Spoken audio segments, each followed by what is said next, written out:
कैरीमध्ये गूळ टाकून तर पहा, एकदा बनवा आणि महिनाभर खा.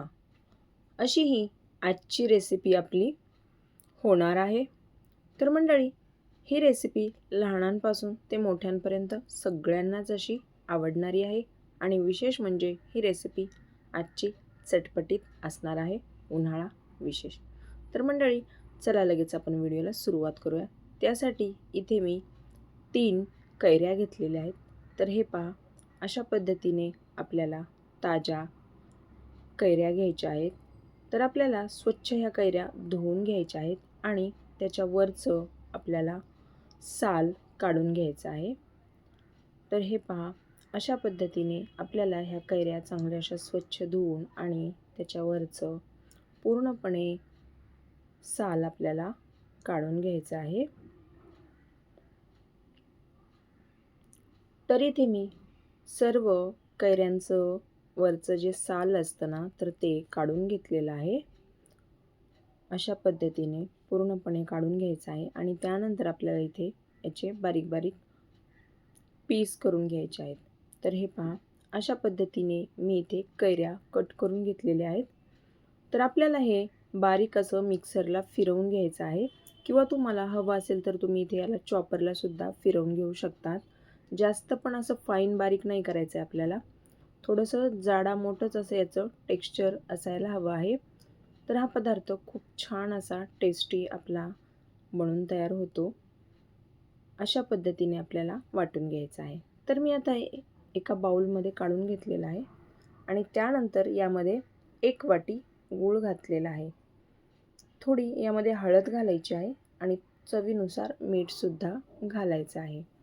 तर गुळाचं प्रमाण हे तुम्ही तुमच्या आवडीनुसार इथे नक्कीच कमी जास्त करू शकता. तर इथे मी अर्धा किलो कैऱ्या घेतलेल्या आहेत, त्यासाठी पाव किलो गूळ घातलेला आहे. तर गुळाचं प्रमाण हे तुम्हाला गोड किती आवडतं त्यानुसार तुम्ही इथे नक्कीच कमी जास्त करू शकतात. आता याला चांगलं असं आपल्याला मिक्स करून घ्यायचं आहे आणि याला आपण 10 मिनिटासाठी साईडला ठेवणार आहोत. चांगलं असं मिक्स केलेलं आहे आणि आता याला आपण साईडला ठेवणार आहोत. आता त्यानंतर इथे आपल्याला एक छोटासा मसाला तयार करून घ्यायचा आहे.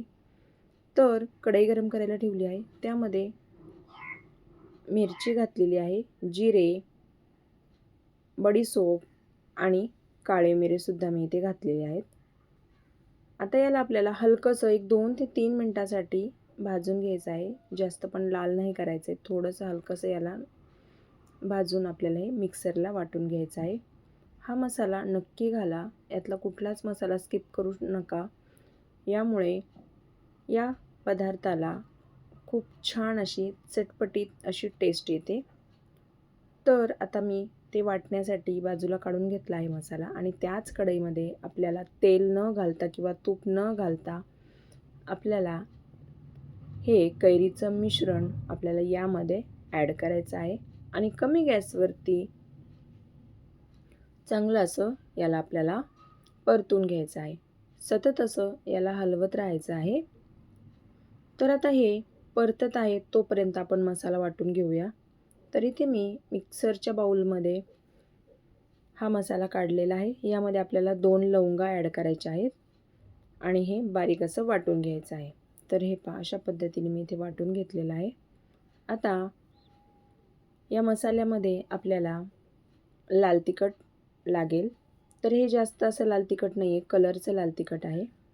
त्यानंतर इथे मी हिंगसुद्धा घातलेला आहे थोडासा आणि थोडंसं काळं मीठ घातलेलं आहे आणि जो वाटलेला मसाला होता त्यातला 1 चमचा मी मसाला यामध्ये ॲड केलेला आहे.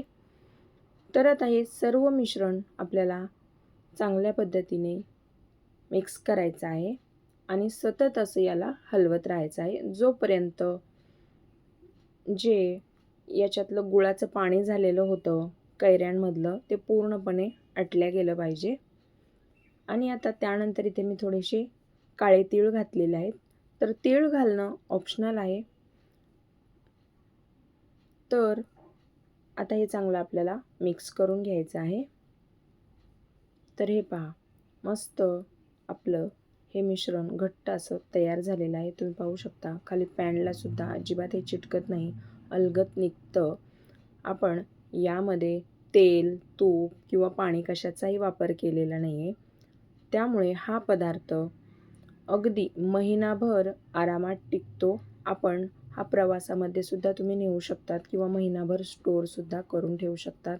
याला पूर्णपणे थंड करायचं आणि त्यानंतर तुम्ही कुठल्याही जारमध्ये किंवा बंद बरणीमध्ये याला स्टोअर करून ठेवू शकतात. अजिबात खराब होत नाही आणि हा पदार्थ तुम्ही पोळीसोबत, पराठ्यासोबत, चपातीसोबत किंवा नुसता असाच जरी खाल्ला ना तरीसुद्धा अप्रतिम असा लागतो.